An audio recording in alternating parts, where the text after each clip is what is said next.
Türkiye prezidentinin bir günlük programı çok zengin idi. O Azerbaycanın en ali mükafatlarından birini de alıp şehitler ve fəxri xiyabanda da olub. Prezident İlham Əliyev tərəfindən Azərbaycanda rəsmi səfərdə olan Türkiye prezidenti Rəcəb Tayyib Ərdoğanın şərəfinə rəsmi ziyafəti verilib. Ziyafətdən sonra İlham Əliyev Türkiyəli həmkarı Rəcəb Tayyib Ərdoğana Heydər Əliyev ordenini təqdim edib.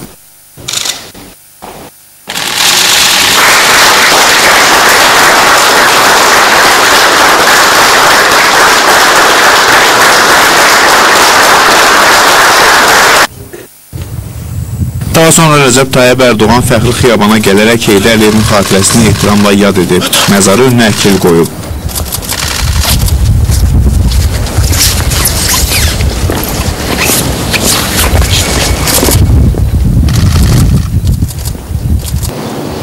Türkiye prezidenti şəhidlər xiyabanında Azərbaycanın müstəqilliyi və ərazi bütövlüyü uğrunda mübarizədə canlarından keçmiş qəhrəman vətən övladlarının məzarlarını da ziyarət edib. Ərdoğan əbədi məşil abidəsinin önünə əkil qoyub. Sonra Türkiye prezidenti şəhidlər xiyabanında şəhid Türk əskərlərinin xatirəsini ucaldılmış abidəni ziyarət edərək önünə əkil qoyub. Şəhidlik kitabəsinin üstünə gül dəstələri düzüb. Yeri gəlmişkən, bu Türkiye prezidenti Rəcəb Tayyib Ərdoğanın sentyabrda Azərbaycana sonuncu səfəri deyil. Bu ayın 20-sində o Bakıda Cənub Qaz Dəhlizinin təməl qoyma mərasimində də iştirak edəcək.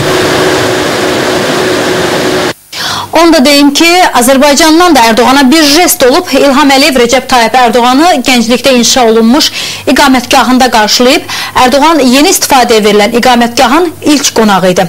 Bu halda Türkiye mediası tərəfindən alqışla qarşılanıb.